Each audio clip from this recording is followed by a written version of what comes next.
Do you ever fantasize like I do about having a virtual reality headset that could tell you if something's true as you read it? Maybe it could look like this and flash red when something's false and green when it's true. I mean, whoever dreamed you could just wave your iPhone over a book written in Chinese and read it in English, as I did for 110-year-old Chinese nutrition professor Zhang Ji's book? Sometimes I feel like reading books like Marion Nestle's Food Politics is like going to the optometrist and having her click through different lenses to sharpen your vision. Everything gets clearer when we see how amazing food companies are at influencing what we believe without us knowing. This is going to sound totally preposterous, but I feel like I stumbled upon a pair of truth goggles that seem pretty unique to me. We'll put them to the test by watching highlights of a nutrition lecture, and you'll be able to see for yourself when they flash red, and you won't need scientific knowledge for them to work. Sound too good to be true? I think you'll find them convincing. I felt you roll your eyes, especially when I said I think they're unique to me. Here's why I said that. I went for an interview with podcaster Simon Hill, a man with a master's degree in nutrition who has interviewed an insane number of doctors and scientists, and here's what he said.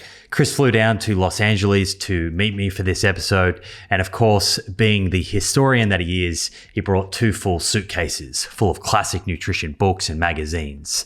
I've never met anyone who's as dedicated as Chris to going back through non-fiction books.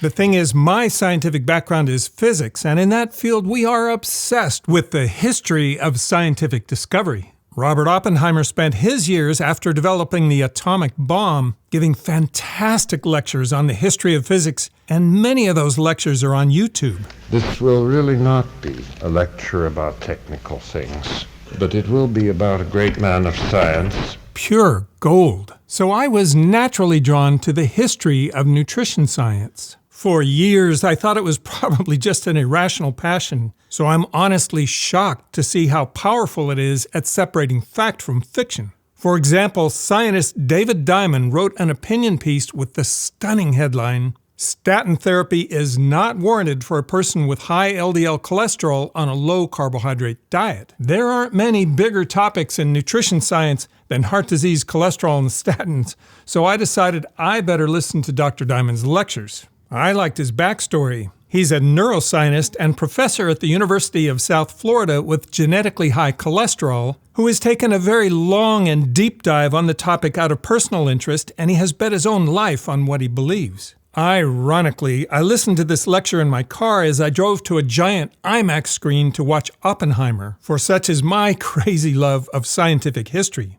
So we have a little history here. Oh, Dr. Diamond had me at history. The very first person who actually was obese and did something about it, lost weight, and then in fact wrote the first diet book, was this fellow named William Banting, who lived in London, middle of the 19th century. I can add some clarity to that. It's a pamphlet of 18 small pages, not a book. Even the author called it a letter. There were about 200 actual diet books in Renaissance Europe alone, and I own 24 of them. One of my favorites is The Art of Preserving Health, written by a famous Scottish doctor in 1748, which has various tips on controlling corpulence. Some labour fasting, or but slightly fed, to lull a grinding stomach's hungry rage, where nature feeds too corpulent a frame.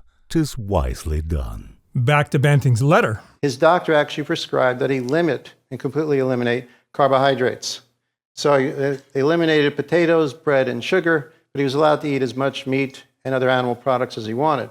Okay, that's misinformation, and my goggles are blinking red. What Banting's ear doctor actually said is right in the pamphlet. The items from which I was advised to abstain as much as possible were bread, butter, milk, sugar, beer, and potatoes, which had been the main, and I thought, innocent elements of my subsistence.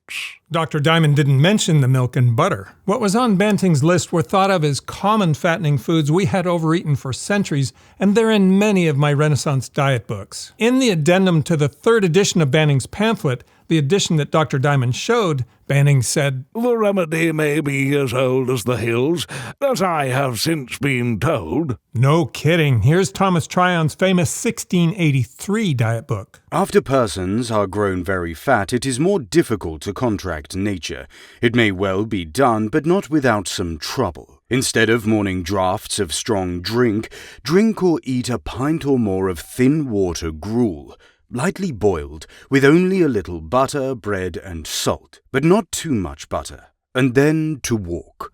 Banting also added this to his addendum. I take this opportunity of making some few corrections in my published dietary. I ought, it seems, to have accepted veal owing to its indigestible quality, as well as pork for its fattening character, also herrings and eels owing to their oily nature, being as injurious as salmon.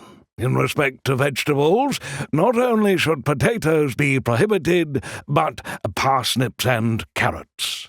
Context of the day is important for diet books because, as Frenchman Briot Savarin said in his 1828 diet book, which some people claim was the real first low-carb diet book, all thin women wish to be fat. This is a wish we have heard expressed 1,000 times. They wanted to look fair and plump like royalty, not slender and tanned like peasants. So he devised a fattening regimen, very popular in the day. Fattening regime. Much fresh bread will be eaten during the day. Before 8 in the morning, soup with bread or pasta will be taken, and afterwards a cup of good chocolate. At 11, breakfast on fresh broiled eggs, small slices of lamb, and what you please. Have eggs. Coffee will do no harm. You then have in the U.S., doctors are noticing that people are becoming obese, becoming prevalent. And one doctor who was treating people who were overweight decided to write a book, How Nature Cures. Hey, I own that book from Dr. Densmore, and I thought I was the only one crazy enough to read it. And right on the cover of the book, you can see here it says, a statement of the principal arguments against the use of bread, cereals, pulses, which are beans, potatoes, and other starch foods. Uh-oh, my goggles are flashing red. Did Dr. Diamond actually read that book? It's 400 pages, and the author explained that statement. Our attention has been called to the fact that the sweet fruits, which must originally have formed the principal item in man's food, are not only digested in the first stomach, but have a major portion of their nourishment already in condition to be absorbed and assimilated as soon as eaten. He went on to say, throughout civilization, the great bulk of the human family, the vegetarian and mixed eaters alike, are cerealites. In the future, when the doctrines herein taught are understood and adopted, mankind will become fruitarian. He was a big fan of a nuts and fruit diet because nuts and sweet fruits are eaten with no salt and no seasonings, and no cooking. Flesh foods and cereals quite universally require cooking, and salt, and other seasonings. Cereals lead to cooking, cooking to seasoning, seasoning to stimulants, and stimulants to undermining the nervous system, to morbidity and death. But here's the thing. If you're a scientist like Dr. Diamond, wouldn't you be drawn to a diet that has data to back up its claims? I'm not aware of data about Dr. Densmore's fruitarian diet, and he died at 73. His contemporary was John Harvey Kellogg, a vegetarian Adventist who died at 91. The Adventists are now 23 million strong, have established many hospitals, a respected college of nutrition, and huge numbers of them have been extensively studied for 70 years. And the data show they are the longest-lived, healthiest population on Earth, no matter where they live, with very little obesity. Yes, Kellogg said some crazy things in the 1800s, but Densmore's book took crazy to the next level. Better not go there. But I think what's very useful is that we have a leader of the field in the 1950s. His name was Alfred Pennington. Ran a clinic to help people who were obese, at risk for heart disease, published in all major medical journals. And here you will see from one of the papers what he recommended that obese people should eat. 1/2 pound or more of fresh meat with the fat. In fact, he emphasizes the meat does not have enough fat. You should buy fat specifically and add it to your food. Yeah, it's funny now, but this was medical science in the 1950s. The thing that isn't funny is Dr. Pennington died at 56. Dr. Atkins said he based his diet on Pennington, but he became obese on it, as people who knew him could see. His medical records showed he had a history of heart attack, and he weighed 258 pounds when he died at 72. The Atkins Corporation made the astonishing claim that should make anyone's goggles flash red, that he gained 60 pounds from IVs during the 9 days he spent in the hospital before his death. That's 7 gallons of IV fluid, assuming he never peed in those 9 days. What? The Atkins diet was not a fad diet. Frankly, it wasn't revolutionary. The idea had actually begun in 1863 with William Banting's book. And so, is it healthy? And again, I could go over dozens of studies, but we don't have the time. And so I'm going to cover one study, which is very useful for us because it has people with high cholesterol and low cholesterol, people with diabetes as well as not with diabetes. It shows the actual diet, what it is that they ate. And we also have biomarkers, which can tell you whether or not the Atkins diet puts people in peril. What I was looking for from Dr. Diamond was longevity data for these diets, not just improved markers from 66 obese people who eliminated processed food for 56 weeks. Longevity data is available for huge populations all over the world, but I've never seen it for the diet he's promoting. I recently did an episode of Life Expectancy in America versus Healthcare Costs. Not a good look at all. What jumps out is Asian Americans live 6 years longer than white Americans, and Adventists live 3 years longer than that. Both those populations eat diets that are far from low carb. Who was Ancel Keys? Very important to understand who this man was. He had no education at all in heart disease or nutrition. He had a bachelor's degree in economics and a PhD in oceanography. I agree with Dr. Diamond that it's very important to know who this man was. What the record actually shows is he got a master's in zoology and a PhD in both oceanography and biology from Berkeley after spending time at Scripps studying fish physiology. Then he spent 2 years in the lab of Nobel Prize-winning physiologist August Crowe before going to the University of Cambridge to earn a second PhD in physiology. He became assistant professor at Harvard studying high-altitude physiology in humans, where he published 21 respected papers about it. This information is on Wikipedia for all to see and in pretty much every search result for Dr. Keys' education. Ancel Keys had languished in obscurity for decades. Wait, what? He was written up in many magazines as a war hero, partly because he developed the K-rations that sustained troops in World War II, which had everything to do with nutrition. Like many famous people, he ended up on the popular TV show What's My Line? Only one of these men is the real Dr. Keys. The other two are imposters and will try to fool this panel. And he published many landmark papers about heart disease, including his famous Keys equation. He conducted one study, basically I consider unethical, in which he starved conscientious objectors. Okay, if you want to read about the most fascinating and inspirational study ever, and the other reason Ancel Keys was a war hero, this is it. Amazing book. I mean, this is super detailed about every little physiologic finding with prolonged starvation. And this is more the layman's overview of the Minnesota starvation experiments by Todd Tucker. An amazing read. I read this on an airplane. I couldn't put it down. I was one of those conscientious objectors. We knew fairly well what a starved person looked like and what starvation did to the human body. But until this time, there had never been an opportunity to measure exactly what changes take place in the body under starvation conditions. Nor had there ever been any scientific test to determine what best to feed a starved person to bring him or her back to health. I had already spent a couple of years with the Forest Service, planting trees and fighting forest fires. This call for volunteers sounded like an opportunity to provide a worthwhile service, not just to our country, but to all humanity. Researcher Leah Kalm from Johns Hopkins interviewed 18 of the volunteers 60 years later, and they all said they would do it again, and it was one of the most important things they had ever done. This is basically the extent of Ancel Keys' experience with nutrition and cardiology, which is nothing.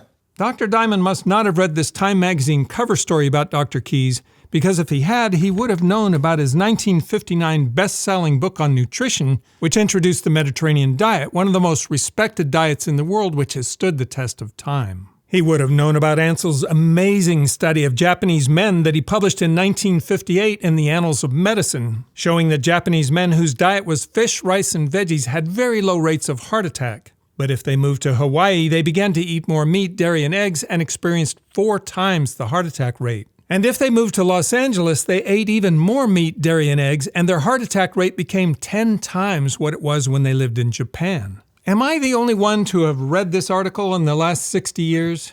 I just converted it to a searchable PDF and will link it in the description. And I did the same with his paper about Japanese men. So this is a paper published in 1953.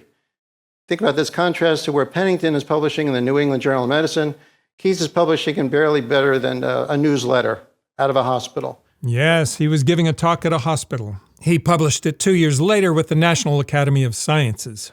But he published this paper, which shows a relation between fat in the diet and people dying of heart attacks. And so what you can see here is that the more fat in the diet going along here, you have more deaths from heart disease. So in the US, you have the most fat in the diet and you have the most heart attacks. The problem with this graph is it is a result of him cheating. Okay? This is not real. Ancel Keys actually had data from 22 different countries. He chose 6 data points to create this graph. This was known at the time that he had cheated.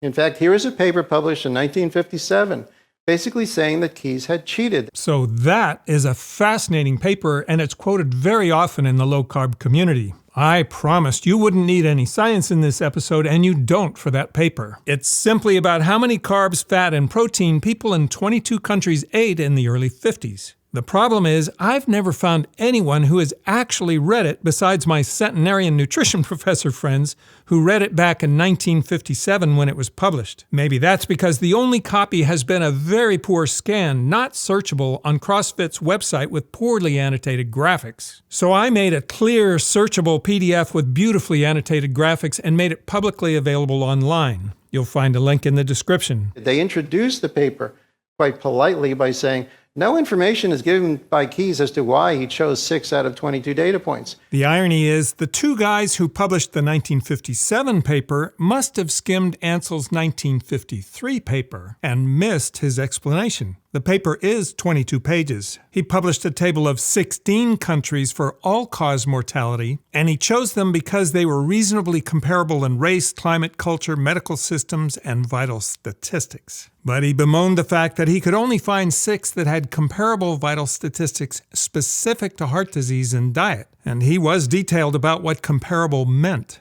But he wasn't a garbage in, garbage out kind of scientist, so 6 countries is all he could report.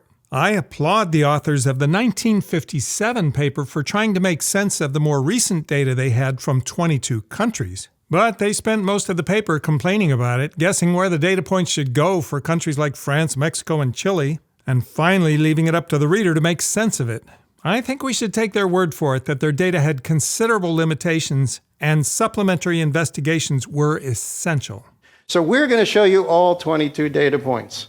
So they actually start off by showing his graph, and then they show their graph of all the data points. And it's important to understand these are data that came right out of World War II. Well, to be specific, the authors said the data came from 1951 to 53. And so you have post-war Japan and Italy, in which basically you have very thin people. You do have a low rate of heart disease. I don't know why Dr. Diamond isolated Japan and Italy with arrows. He could have done the same for many countries like Great Britain and Germany. And anyway, he misidentified the second data point as Italy. It's Ceylon, now known as Sri Lanka. Italy is further up to the right. But anyway, if you look at the overall curve, which I've surrounded 20 of the 22 data points with the rectangle, you can see a random scatter. That when you have all the data points, there is no relation between fat in the diet and heart disease. That's the problem with not reading the paper. Had he read it, he would know the 2 authors were statisticians who calculated the correlation coefficient. A coefficient of 0, which is what Dr. Diamond is suggesting, means no correlation. Between 0.3 and 0.7 means moderate, and above 0.7 means strong. For % of total calories, the correlation coefficient for fat is 0.390, moderate, but on the weak side. And animal fat was correlated with death more strongly, 0.557. That's because vegetable fat was negatively correlated, meaning a higher percentage of vegetable fat in the diet meant fewer deaths from heart attacks. And in fact, that's exactly what the authors concluded. The suggested association between death rates from heart disease and fat in the diet cannot be accepted as valid. Context. Did you notice that's point number 4? Let's look at point number 3. 3. The presumed association is not specific for fat in the diet or for diseases of the heart. For example, the association with heart disease mortality is stronger with animal protein. The paper places the animal protein chart side by side with the fat chart, but Dr. Diamond didn't show the protein chart. The authors are right. With their data, animal protein shows a stronger correlation with heart disease deaths than fat. That's the major finding of this paper. So it's very clear that Ancel Keys doesn't know what he's talking about as far as diet. He doesn't know anything about heart disease. And he lied when he published that paper in 1953. My eyes, my ears, they're bleeding. You have to hand it to Dr. Diamond. He may not have a background in heart disease or nutrition, but he knows how to get millions of internet views by calling scientists who do have a strong background incompetent liars. I guess I should explain why I'm going to be a little bit subdued for the next part of this episode. 11 years ago, we brought home a puppy who had a lot of orthopedic issues. He's appeared in several of my episodes past. After many surgeries, starting at 9 months of age, and years of physical therapy, we formed an incredible bond. And a few days ago, he fell down our stairs and broke his leg. And so we put him to sleep. I didn't think it was possible to love a dog that much, but we do, and that's why I took a break from social media, and I put this episode on pause for a while. And I may be a boob, but it doesn't cheer me up to see Dr. Diamond and the audience mock Ancel Keys the way they're doing. For the record, Ancel's 1953 graph accurately reports the 1949 data he said he used. The authors of the 1957 paper used data from 1951 to 53, and for the same 6 countries, they got the same graph as Ancel's. And they complained bitterly about the data from the other countries. So what is the result? He gets to be on the cover of Time magazine. He served on the editorial board on cardiovascular journals, yet he knew nothing about heart disease. And what did he say in that paper in 1961? Americans eat too much fat. Too much saturated fat. That's the kind of fat you get from animals. There were no studies that supported this idea at all. If Dr. Diamond had read the Time magazine article, he would have been very familiar with this chart from Keys' 1958 paper that he produced with an international team of scientists. The red dots are from 400 autopsies of Japanese men living in Japan. They were not eating much fat, and even in the 60 to 69 age group, only 15% of them had severe atherosclerosis. Japanese men in Hawaii ate more saturated fat, and 35% of them had severe atherosclerosis in the 60 to 69 age group when they died. Caucasians ate even more saturated fat, and 80% of them had severe atherosclerosis at death in the 60 to 69 group. So you go to the American Heart Association website, it still follows Keys' original recommendations.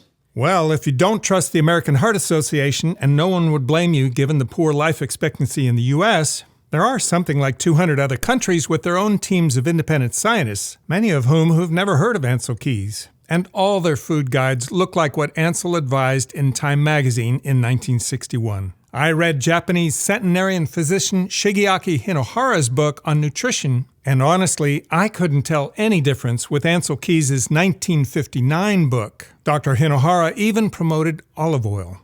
Now, to me, this would just be sort of a footnote to history to show that Ancel Keys' ignorance followed by good science means we no longer follow it. Wait, that's it? Dr. Diamond is going to stop with his coverage of Ancel Keys after the Time magazine article? That article was just the preface to the amazing books I've read about what unfolded next. Suppose you're Henry Blackburn, who I correspond with often, still sharp at 98, who was there when the 1957 22-country study was published. He was a nutrition scientist and colleague of Ancel Keys. What's your next move, Henry? The authors of that paper correctly observed that 6 data points was not enough, but the data they had for 22 countries was horribly shaky. And how could we know if it's animal protein or fat? They called for more research. Henry and Ancel's response was to launch the most fascinating study I have ever heard of, a once-in-a-lifetime study that could never be done in the modern world. Modern randomized trials or even long-term observations in the modern world reveal very different things than this study was able to do. I think it answered much of the mysterious but scientifically fascinating scatter in the charts of the 1957 paper. It also provides a fascinating example of how misinformation spreads. Studies show that a very small number of people create the lion's share of misinformation in any field, and they usually profit from doing it. In the case of this study and the attempt to discredit Dr. Keys, the major vectors of misinformation are the popular book authors Gary Taubes and Nina Teicholz, and they do profit from it. For those of us who've read the studies, listening to Gary and Nina is like listening to Dr. Diamond. You can tell how little they've read about the study. The key thing is, in the 50s, rural communities with men arriving at heart attack age, 40 to 59, still existed that hadn't experienced the invasion of supermarkets and restaurants that are everywhere now. They had eaten the traditional diet of their area all their lives and would continue to do so for a few decades more. Unlike studies that are based on self-reporting, teams of scientists replicated the meals the men were eating. They froze them and sent them to the lab for chemical analysis. They took blood samples, ran EKGs, etc. They picked 16 areas representing 12,000 men, a few from Ancel's original chart, some from the 22 countries who represented scatter on the chart like Finland and the Netherlands, and critically, 7 from areas where no data was available to add blinding to the study. The heart attack rates varied by 10-fold from area to area at the start of the study. Unlike the crude data from the 22-country study of 1957, they standardized how deaths were reported, and they knew exactly the calorie, fat, and protein intake of the men so they could eliminate scatter from shoddy data. After 50 years of collecting that data, well after Keys retired and passed away at 100, the team of scientists published this chart. It shows the profound influence of saturated fat, in other words, meat and dairy, have on the rate of heart disease deaths. Remember how we said a correlation coefficient of greater than 0.7 is strong? This one is 0.92. I know what half of you are thinking. That's just epidemiology. It means nothing. It can't infer causality. It's only hypothesis generating. And that is a tragedy of not knowing nutritional history and underestimating how profoundly food companies influence what we believe. For example, this landmark book was written by Dr. Harriet Chick, the most influential nutrition scientist of the first half of the last century, in my opinion, Dame of the British Empire, the heroine of Vienna, designer of British rations in World War I, which prevented soldiers from suffering awful diseases like beriberi, founder of the British Nutrition Society, seen riding the London Underground by herself at 98, who lived to 102. She writes about the profound role epidemiology played in tracking down the causes of dreaded nutritional diseases like beriberi, pellagra, and rickets. Now you're thinking, oh, come on, Chris, you could verify the epidemiology of those diseases with short-term changes in their nutrition to eliminate nutritional deficiencies. And that is exactly why the epidemiology Ancel Keys performed is so profound. Because shorter trials only measure markers like blood pressure and cholesterol, and it takes decades for those markers to lead to death. And it's exactly why epidemiology is more important now than it ever was, because short-term trials are not enough to understand long-term disease. If Harriet was the most prolific nutrition scientist of the first half of last century, and Ancel for the second half, Walter Willett is the most influential now. He wrote the most respected textbook on nutritional epidemiology. Here's what Dr. Willett had to say about randomized trials in the absence of epidemiology. Long-term cohort studies combined with randomized studies of mechanisms is probably going to be the best quality information that we can get.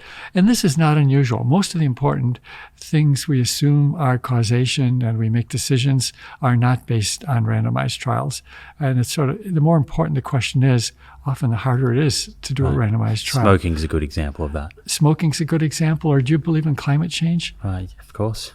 Well, have you randomized planets? How many do you need? I guess the biggest problem with randomized trials, it's so easy to get the wrong answer because you didn't go long enough, not enough adherence by the participants. If we did want to only make decisions about anything we do only using randomized trials, we'd be just amazingly good. But Chris, you say, doesn't Nina Teicholz make some good points? She's an investigative journalist who thinks epidemiology is trash and Ancel Keys was a fraud. Epidemiology only shows associations.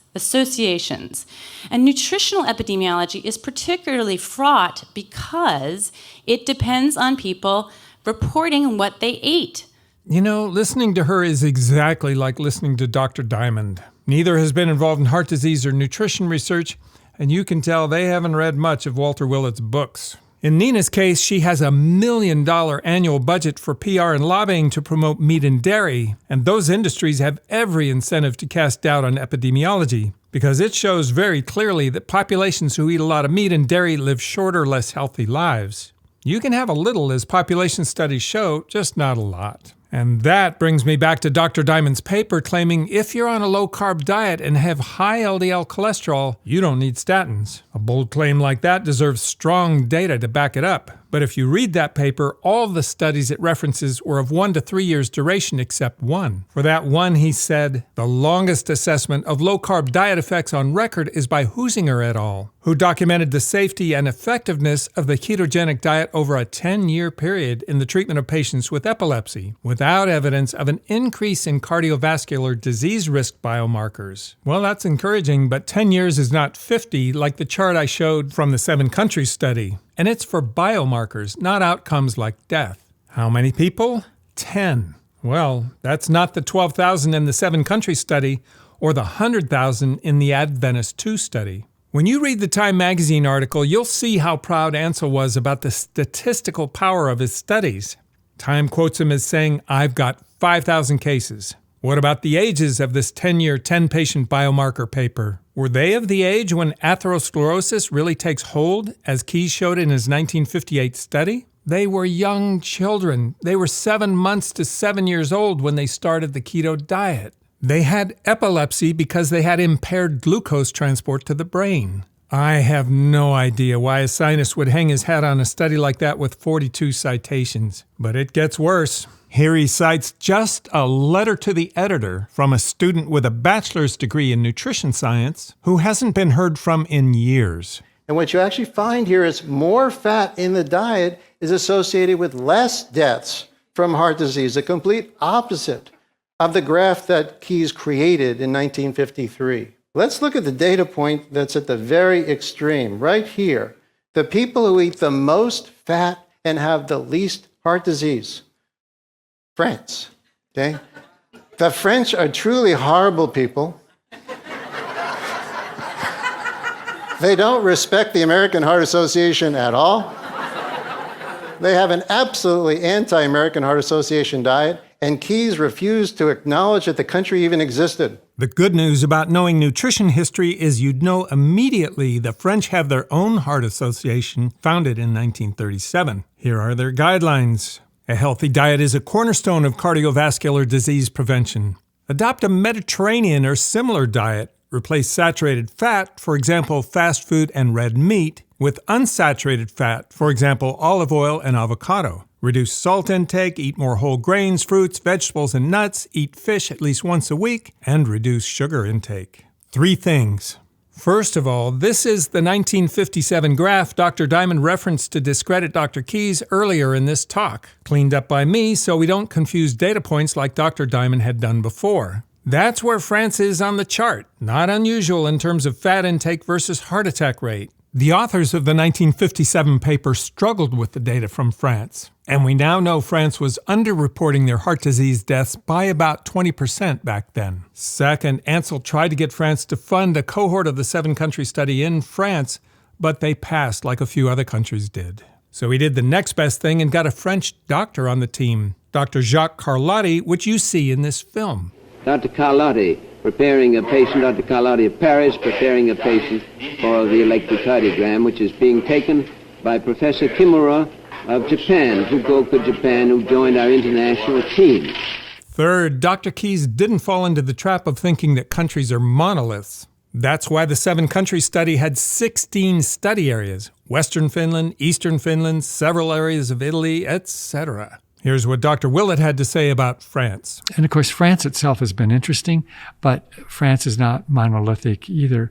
And one of my friends and colleagues who died a few years ago really studied France in detail, Serge Renaud. Does cheese deserve its bad reputation? Dr. Renaud says no. It is milk we must be careful of. Surveys in different countries show a very, very strong relationship between the intake of milk and the mortality rate from heart disease. While for cheese, there is no relationship at all. And he showed very clearly, just within France, if you looked at the north, the Brittany, Normandy parts of France, they were really Northern Europeans that had very dairy-centric diets. And then the south of France had more Mediterranean-type diets. They were really on the Mediterranean. And across, though, just within France, there was also a fourfold difference in heart disease rates, with the dairy animal-centric diet at the north having about 4 times higher risk of heart disease compared to the Mediterranean countries. So if you just look at the national data, you miss a lot from France. And within France, actually, the 7 countries' findings were basically replicated. So the title of this episode is How Misinformation Spreads. There are some reasons which are obvious. We hear what we want to believe. All lies and jest, still the man hears what he wants to hear and disregards the rest. Follow the money. But companies do exploit different fields in different ways. In nutrition, there are at least 2. First, no one in the field knows nutrition history, not even nutrition professors. I asked 86-year-old nutrition professor Marion Nestle, whom I adore as one of the most sensible, knowledgeable people in the industry, what she thought of Harriet Chick. She said, I have never heard of her. Second, the food company playbook relies on the ancient marketing adage, if you can't win on one playing field, change the playing field. The denial industry's product is doubt. No better way to confuse and cast doubt than to change the subject from food to biochemistry. No consumers understand biochemistry, and as a doctor, it makes you sound like you're really smart, even if you have no idea. So how does a scientist like Dr. Diamond get swept into the misinformation vortex? Scientists have particular vulnerabilities, like not understanding how marketing, lobbying, and the machinations of front groups work. The most successful front groups can get naive scientists to believe they're genuine, like Nina Teicholz's Nutrition Coalition has done with a few scientists like Tim Noakes. And finally, studies continually show a small number of people are outsized spreaders of disinformation. They're responsible for the lion's share of its spread. Here's an example. Gary Taubes wrote this viral New York Times Magazine article in 2002. If you know nutrition history, you know that is a best-selling message. Here's Herman Toller's 2 million copy bestseller in 1961, Calories Don't Count. The marketing copy is unbelievable but true! You need to eat fat if you are to be slim. Or Dr. Atkins' 1972 bestseller about his diet revolution. If you knew nutrition history, you would know the revolution was often the diet of royals for all of recorded history. And for all of recorded history, they got the diseases of kings, heart disease and gout. Gary said that New York Times article would not have been possible if it were about vegetables. No kidding. To Americans, beef and butter are irresistible, what they desperately want to believe are healthy. That article got him a book advance to sustain his family for 4 years. And what did his first book say? The entire prologue is dedicated to misrepresenting Banting the way Dr. Diamond did, and lionizing Herman Toller and Robert Atkins. Gary is a journalist who exploited the fact that no one knows nutrition history, and they wouldn't have access to Herman Toller's book or know that Toller was found guilty of mail fraud and conspiracy for that book as a vehicle to sell his supplements. Gary is the master at finding obscure, almost uncheckable references. For example, he frequently misquotes Hilda Brooks' 1957 book. He has a copy and I have one, but I'm not aware of any rare booksellers who have one to sell. But he is good at getting people who don't know nutrition history to repeat his misinformation. Here's Dr. Westman about Banting. I work at Duke University, and one is the Banting diet book from 1863. That was the first diet book ever. It was a low-carb diet, the Banting diet. Honestly, I don't know how much of this Gary actually believes. His wife is vegetarian and a wonderful children's book author. Nina Teicholz essentially cloned Gary's books, but took it to the next level by forming a lobbying PR coalition promoting beef and dairy, funded by a shadowy Enron, Texas hedge fund billionaire who, of course, represents himself as a philanthropist. I'm sorry to say some of their activities look depraved to me. Like lobbying the USDA to discriminate against who serves on the dietary advisory on the basis of their religion. Of course the USDA can't do that, but it's an effective brass-knuckles PR strategy to cast doubt on the guidelines as ideological. And that, ladies and gentlemen, is how nutrition misinformation spreads, especially in America where the food companies have so much influence. And I think that helps explain our low life expectancy and obscene healthcare costs. Thank you for watching to the bitter end. I'm sorry I wasn't more cheerful for the second half. At times I feel like I'm suffocating. I miss my faithful companion so much. I miss you, buddy, and will the rest of my life.